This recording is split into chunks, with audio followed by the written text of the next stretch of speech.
แล้วแจ้งข่าวมึงคือกันอยู่นะมึงเนาะ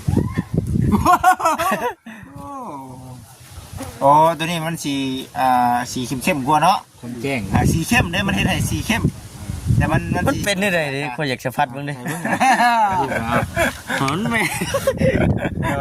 ไม่ได้ขีดตัวได้พี่น้องเลยเป็นยังเลยนะเอาลองเบ้นดิน้องแว่นมาแซนบ่เนี่ยต่อเนี่ยมึงให้รอเจ้าจะยิ้มกว่าไหนยิ้มมันคือรู้สึกว่าคือบทเป็นตะย่านใช่ไหมเนี่ยมึงรถประจิตนี่แต่เนี่ยมึงมองตามันโอ้เนาะพ่นออกก่อนแต่เพราะอันนี้ป่ะขับไปมันเนาะมันกะได้หรอกชัดเจนเลยเอาเนี่ยมึงทักเนาะเดินหนองเบยเขาซัมเมอร์บนท่าจะเข้ามาเนาะแม่นนะพอดีท่าเดินทางไปหาเพิ่นใหม่อีกจัก2 ซัมเมอร์ไปเยี่ยมน้องเพิ่นไปเยี่ยมน้องเพิ่นใหม่เนาะไปทำกันเด้อเราพักข่าวว่า2 ซัมเมอร์สิได้ยังเนาะเพราะว่าอยากให้เพิ่นมีเพื่อนมีชาติเนาะอยากให้แม่นครับ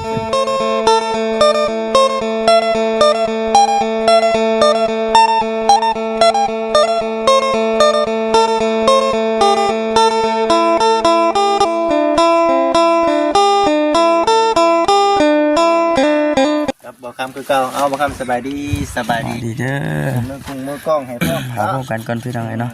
ต่อมาพร้อมกันจะหน่อยก็ว่าสิพากันกลับไปจ้ะว่าเสร็จเนี่ยว่าเสร็จนอนนี่แหละนอนนี่บ่เอาแต่สินอนที่ว่าจะมาไทยคิดว่าจะอ๋อเด้อชัดไมค์ก่อนมันเข่าระบบเล่เนาะเนาะเขามีเว้นตาดิเนาะคือกันแท้2 คนเนี่ยเห็นไหมเนาะบ่คือข่อยบ่คือเจ้าเนาะไอ้เบิ้งว่าไปนั่งข่อยยังใส่นะสาเหตุยังข่อยยังใส่ว่าถูกรอแค่ว่าใส่แว่นนี่เป็นหูเหตุผลเลยป่ะหูเหตุผลว่าต้องถามยังไงรอเด้อดีละรอเลยตู้จุ๊เนาะบัดเฮาออกมาบัดทิปเนาะบัดเฮาเอาเข้าไปบัดแบบว่าตาเฮาบ่ได้ครึ่งอย่างไรพี่น้องเอ้ยมันเป็นไงอายุอันนี้เขาห้องว่าเป็นอายุคือว่าจะยืดดูสายตาสายตาจะตัดให้เราบ่สายตาเสียงไก่อันนี้ตัดบ่เจ้านะบ่อันนี้ธรรมดาธรรมชาติอันนี้นี่2 ล้านว้าเกี่ยว2 ล้านนะก็ไม่ได้ใส่ไม่กว่านั้นหรอกเห็นว่านี่100,000เรื่องตู้จุยหน่อยนึงเนาะได้เนาะนี่ก็มันเจ๊งเนาะนี่ว่าเจ๊งจะไม่ได้ไปใส่ราคา 2,000 กับ 5,000 ขึ้นไปแห้งผมบอกเลยว่าใส่ปิ้งใส่แล้วใส่บนข้าวพอยดูนะจากตัวไหนมาเพียรเบิ่งเนาะราคามันต่างกันเล็กๆน้อย50 กับ100,000แล้วแจ้งข่าวมึงคือกันอยู่นะมึงเนาะโอ้ตัวนี้มันสีเข้มกว่าเนาะคนแจ้งว่าโอ้ใหญ่คือกล้องเขาอย่างนี้แม่ตัวนี้มันจากตัวไรมันสีหมองๆในน้อยนึงหมองมืดหมองมันมืดในน้อยนึงคือตัวนี้มันจะเป็นแบบสีเข้มเนี่ยมันให้ได้สีเข้มแต่มันเป็นได้เลยดิคนอยากสัมผัสบ้างดิหอนแม่ไม่ได้ขีดตัวได้พี่น้องเลยเป็นยังเลยนะเอาลองเบ้นดิน้องแว่นมาแซนบ่เนี่ยต่อเนี่ยมึงให้รอเจ้าจะยิ้มกว่าไหนยิ้มมันคือรู้สึกว่าคือบทเป็นตะย่านใช่ไหมเนี่ยมึงรถประจิตนี่แต่เนี่ยมึงมองตามันโอ้เนาะพ่นออกก่อนแต่เพราะอันนี้ป่ะขับไปมันเนาะมันกะได้หรอกชัดเจนเลยเอาเนี่ยมึงทักเนาะคือเนาะคือใครนี่มาเสียบกับใครมาชัดเจนเลยพูดแล้วว่าพูดแล้วทักแล้วใช้รถเดียวใช้เวลากันขับรถนี่ใส่ก็อะไรเปอร์เซ็นต์เนี่ยชื่อขอทานเลยแสนเดียวว่านั่นได้ไหมเขาเรียกอะไรกันเลยออนไลน์มาใส่กี่ตัวได้เบิ่งเช่เบิ่งนี่นะโอ้ใช่เนาะยังได้อยู่ใช่เนาะที่ทำสงการนะดิที่ทำสงการนี่นะมีกระเพาะกับบาแซนสิหายมือว่าเป็นอายุพอเลยใช่กันได้50นี่มันไม่บ่ใช่กันได้ชื่อน้ำห่านก็มีบ่เนี่ยมันแพงนี่ดินะใช่โอ้สั่งในเพจเดี๋ยวนี้เป็นยังไงเยอะนักนะโอนนะบอเนี่ยเดี๋ยวคอยได้เงินได้แบบอยู่เนี่ยโอ้ตัวบอลแซนนั้นทำอยู่นี่สวัสดีได้5,000 บาทตัวโอ้วะนั่นนี่45นะมันจะมากเลยกับช่างเอาเนาะเอาไว้ช่างมาให้เงินก่อน ขายเข่าวะ เสียนเดียวแล้วก็ขายเข่า ใครขอซื้อเป็นตา บริโภคไหน ฮะ บริโภคไหนสอบหนึ่งนะ แล้วพ่อสอบหนึ่งนะ หลายชอบ เลยเนาะเอาสาเนาะคลิปนี้เป็นคลิปสุดท้ายที่ว่า แต่ค่อยแท้ เอาสุดท้ายสำหรับมื้อนี้เนาะ สุดท้ายเนาะ ที่ว่าอยู่กันบ่เท่าอาโจย เพราะมันแจ้งไงปู ตุ้จุยก็บอกเสียตกใจแล้ว เนาะ โดยมันย่อเฮือนพอมากับเบาเซน พ่อกันเนาะ โดย ขับปากได้บ่ ไม่ได้เด้อ เนาะ มือนี่นะอันสร้างมันไปหาไม้ไปหาไม่เป็นไอ้มืออื่นนะไปหาไม่เป็นแต่มือมาใช้ขึ้นมาได้ให้เป็นเครื่องเลยเครื่องแรกปุ๊บได้หามือย่อเลย เช้าวันประหัสบ่ มั่นใจบ่ว่าเช้าวันประหัสได้ เอากล้าว่าได้บ่ประตูมือไหนเอามือได้ดีมือได้งามหามือเด้อเจ้า มืออันคือเดี๋ยววันยัง มือนี่ มื้อนี้วันคาน ทาน ขัน มื มา อวันพุธ วันพุธ ประหัด ประหัน พอดีจ้ะ พอดี อ่านอันนี่ เครื่อง รอได้ เครื่องมือวันพุธมือวันพัดประหัด ประหัด เลย เนาะเกี่ยมเลย มันประหัสนี่บ่จิตยันค่าอยู่ค่า ตลาดนัด วันตลาดนัด เจ้าก็ขึ้นมาหลังก็ได้มาเอาจะมาผสม ว้าว สม คือ ปู เลื่อนจะให้มาเช้าได้ คือเดือนก่อนสิมาดิบ่เห็นเลยเนาะ กับปูหน้ากับปูโคกกับว่า กูน่ากู เอาชื่อวันเลยนี่ พอลืมเลย ว้า ว้าว ว่า เตะต่อใหม่นี่ลืม ว่าสองมือยังบ่จื้อชื่ออยู่เนาะอันนี้ก็โยนมือดิมันนี่ก็โยนมือเลยยัง กินข้าวน้ำอีกเลยติ เข้าอีก แล้วก็ลืมจนไวเชีย บ่จิต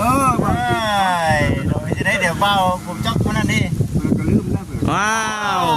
จะกับปูหน้า ตรงเท่ดิ เฮ้ยเดี๋ยวไม่กันสั้นเดี๋ยวไม่กันสั้น คันนี้ก็มาอยู่ในมือดิ แต่ก่อนมาอยู่แล้วชาวมือเลยฟาเป้เลยนะ ไหนแล้วครับอีกอย่างกับเมียเคาะให้เมื่อวานนี่ก็ได้ โอ้เดี๋ยวเคาะเนาะ เคาะอะไรเคาะให้เมื่อวานนี่ก็ย้อนว่าอยากให้ผัวมาหาเงินหาคำมันต่อยอดมาฉัน ก็ยังประตูบ่ แม่ ร้านได้ใหญ่ ขันนี้เขานั่งโค้งร่วมกันทีเอาล่ะสบายดีเดินทางกลับก่อน ครับอันเพราะว่ามาจากกันเพื่อนน้องเบ้ยเขาซัมเมอร์เพิ่นถ้าได้เข้ามาเนาะแม่นน่ะวันนี้ถ้าเดินทางไปหาเพิ่นใหม่อีกจัก2ซัมเมอร์ ไปเยี่ยมน้องมัน ไปเยี่ยมน้องเพิ่นใหม่เนาะไปนำกันเด้อรอฟังข่าวว่า สองชายมือ สิได้ยังเนาะเพราะว่าอยากให้เพิ่นมีเพื่อนมีชาติเนาะอยากให้แม่นว่าเพิ่นสิเป็นจังไดเนาะพี่น้องเอ้ยรอลุ้นนำกันติดตามน้องเบ้ยเนาะ เจอมือหน้าเนาะพอไปพวกเขาเล่นอยู่กันคือว่าอยากให้น้องเพิ่นได้น้ำเน่เนาะ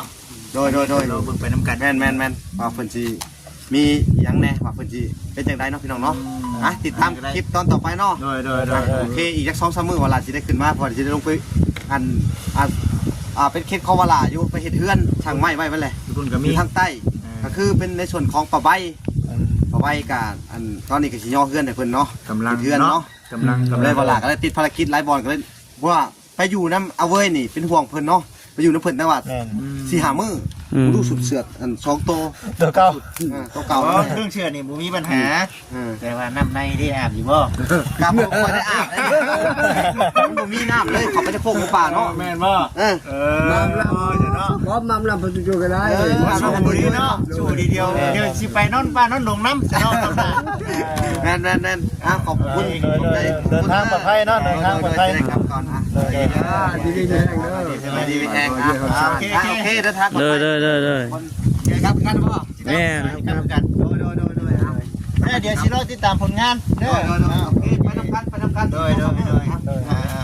โอเค โดย แล้วก็เด้อ โดยสวัสดีนะนั่นแหละคลิปนี้ก็เลยว่ามาแจ้ง FC เลยว่าเอ้ยบ่ยันบ่ได้ไป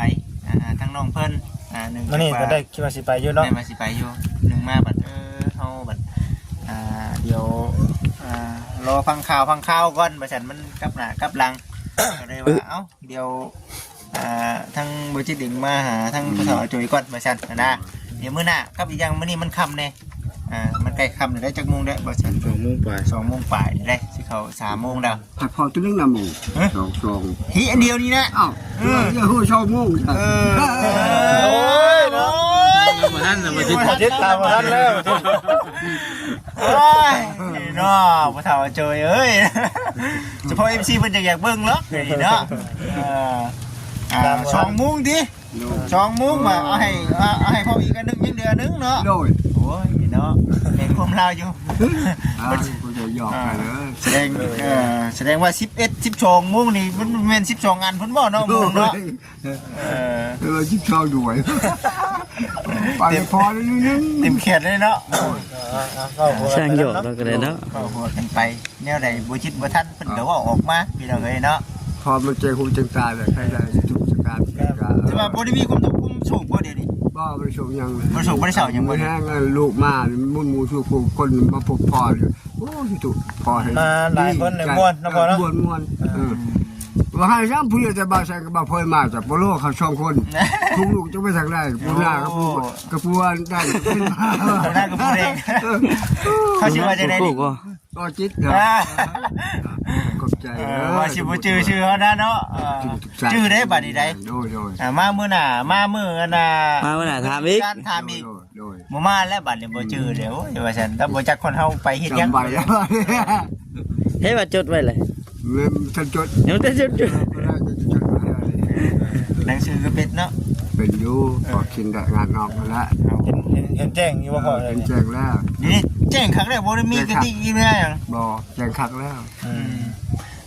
แต่ว่าในเรื่องการใช้แว่นนี่ทั้งหมอเพิ่นแนะนำว่าเฮาต้องใส่ตลอดไปเลยบ่หรือว่า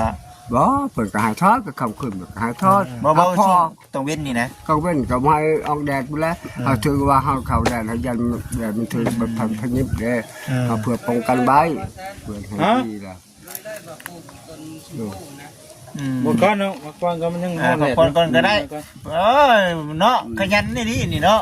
ไปยังให้ได้ ไงก็แล้วไง ขยันนี่เนาะ กันทักก่อนเพิ่นทางนึงแลดอยู่นะบ่าวสายเพิ่น ไปหาทั้งบ่าวใส่ผลก่อนมานึงเนาะคลิปเดี๋ยวคลิปมื้อนี้พี่น้องเอ้ยเดี๋ยวสิได้อันน่ะพากันเมื่อใหม่ผู้ใดเนาะบ่ครับ เนี่ย มาหาเนาะสบายดีที่แน่ๆมาเด้อ บ่าวเอ้ย พากันเฮ็ดหยังกิน บาลาผ้าใส่เปลี่ยนใส่ลักไม้ สบายดีเนาะสายโพ เลยสบาย ส ดี บายดีเนาะเปลี่ยนรักใหม่ เลย เปลี่ยนรักหัวใหม่ติ เพราะว่าตอนนั้นยันพวกกินนะเปลี่ยนใส่หลักไม่แดง โอ้ไม่เด็กใช้รถมาอีกเนาะ ทำไมเด็กใส่แข็งเลยเนาะ เลยต้องทำไปอีกเลยก็กล้าหมด ไม่เด็ก พวก เนาะ กินมาได้ แม่นเด้อเฮ็ดหยังก็ดีได้แม่แดงเนาะเสาเทียงเสาเฮือน